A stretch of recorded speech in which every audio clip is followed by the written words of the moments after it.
Hey, how's it going everyone? I'm DCSG81 and today we'll take a look at this Tamashii web exclusive, the Black Widow in snowsuit. Okay, so this is the only Black Widow in the white suit, which is also the snowsuit, and I've been anticipating this figure for quite some time and they finally released it. Even though it's a few months ago, but to me it's still very fresh. Yeah, let's take a look at the box design, and I kind of like how they actually designed the windows to be the same as the symbols of the Black Widow, which looks very creative actually. It's a very nice design of the box, and as you know, I like all these compact boxes. So let's take a look at the figure itself, and she just looks pretty good. On the side here we can see another pictures of her. At this side it's just a Black Widow snowsuit. At the back we can see all the different poses of this Black Widow, as well as some Asia sticker right over here. So let's get her out.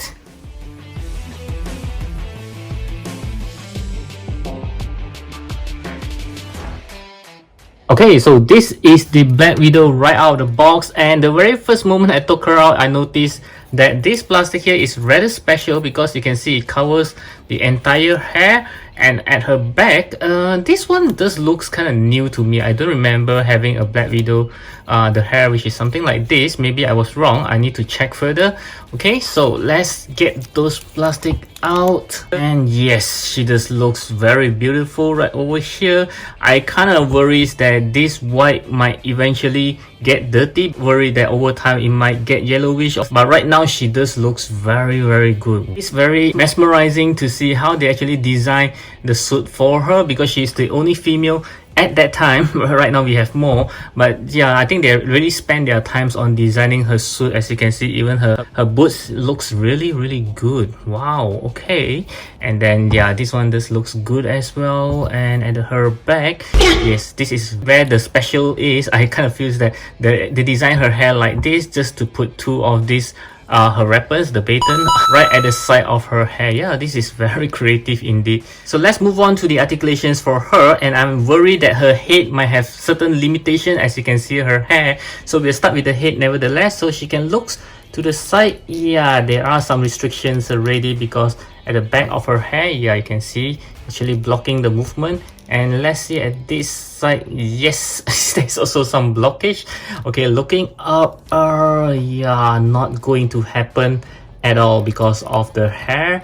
And looking down, yeah, no problem there, because this one will come up, and these two pieces are actually pretty soft. So from here we can see that the neck and the head is actually a separate piece, so she can actually do some turning as well. As for her arm, she can turn 360 degrees, no issues there. And she does have the butterfly joint, no arm swivels for her. Single joint elbow. Her hands can move around. 2 points of articulations over the torso, so she can actually turn to the right, to the left very easily. Her torso can also be turning like this. Let's see how well she can bend forward. Wow, this is pretty good. Any gap? Yeah, just a little, not too bad. And bending backwards, wow, not too bad as well. There is no gap, which is surprisingly. So over at her legs, the movement is pretty wide, as you can see. Wow, this is really good, and I believe she can kick up very much. Wow, can you see that? Yeah, but they will leave a huge gap over here. And kicking backwards, not too bad as well. There are no tight swivels, double joint knee, and this is a complete turning like the Sentinel Spider-Man. Wow, this is really good again. Her legs can move around on the ball joint, and there are toe hinges as well. Let's see how well she can do a split. Wow, this is rather good. And right up next, let's move on to the accessory. As we can see, she comes with a pair of closed fist hands that's already on the figure, a pair of relaxed hands, a pair of open palm hands, a pair of gun trigger hands, and lastly a pair of hands for holding the baton, 2 handguns, 2 empty gun holster, as well as 2 batons. For her accessory, I would say that it's a pretty standard Black Widow accessory. This does comes with almost all of the Black Widow that has been released by SH Figuarts. Okay, so in the next section, I'm going to show you how to interchange some of the accessories onto her. And let's start by exchanging the hand. You just need to pull out like this and just pop it back on like this. And this end is meant to hold on to her baton, just like this. And as for her right hands, I will change to the gun trigger hands and just let her hold on to her guns, just like this. And since she's holding her gun, you can actually replace this with the empty gun holster, and just as simple as putting it back on like this. And also, since she's holding on to her baton, you can actually remove this portion here, okay, just pull it out, okay, to make it look like she actually pull her baton out from her bag. And it's posing time again, and this time around I'm going to try to pose her in her signature pose. Okay, so let's try and see if she can do her very own signature pose, which I kind of doubt so, because that is going to be hard on her head, as her head articulation is rather limited, but we'll try anyway. Okay, just as what I have expected, she can do that pose, but her head can't looking up like the pictures. Yeah, because of her hair. And another thing that caught me off guard is how close the legs can actually go near her chest, which is very good. I mean, this articulation is rather surprising, but yeah, it's just her head. If she can actually look up, then I believe it will be like a perfect pose already. Now, if you are enjoying the video so far, don't forget to hit the thumbs up button.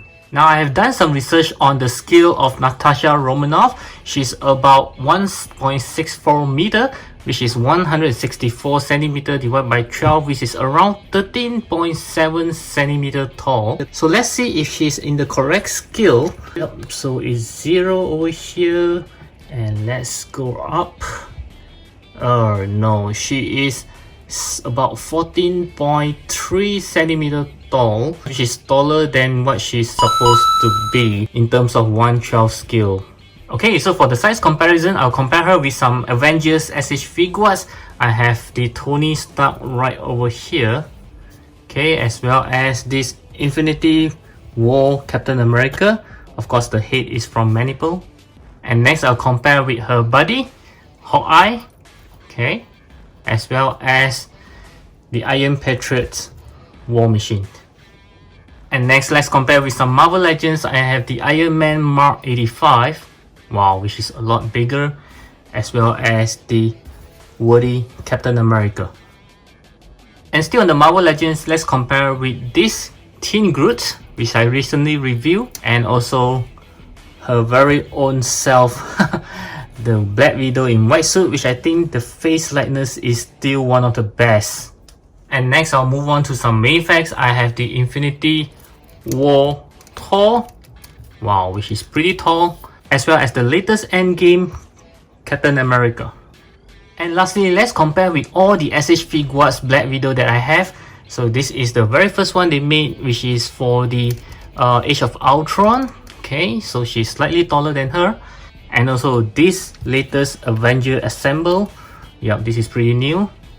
And the next one is this Black Widow from the Infinity War, as well as this one from the Avengers Endgame.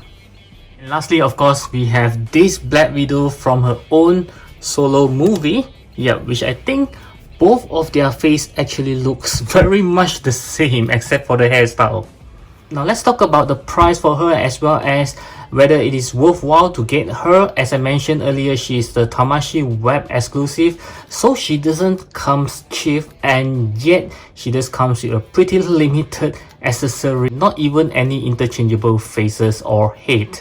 Okay, so for that, yeah, I don't think that is really that worthwhile unless you are big fans of Black Widow. Okay, so my final verdict for this Black Widow, based on all the stars rating that I've given so far, is 7 out of 10. Yes, so I think that it's fair to give her a 7 out of 10. And yes, she just looks good in overall. As for her articulations, yeah, there are some restrictions on her head, as well as there's no shovels on both of the arm and the single joint elbow, but she can pose very well in terms on the lower body, which is her legs. As for the accessory, is very limited. She doesn't even come with any interchangeable faces like I mentioned. And the only best thing about her, that this is the only versions that she comes in white. So yeah, I do recommend her, because if you have a lot of Black Widow in black and you want to have a variation which stand out the most, yeah, this is the one. But if you are not really a big fans of Black Widow and you just want a decent Black Widow, I don't think you should go for this one, because this is a rather expensive one.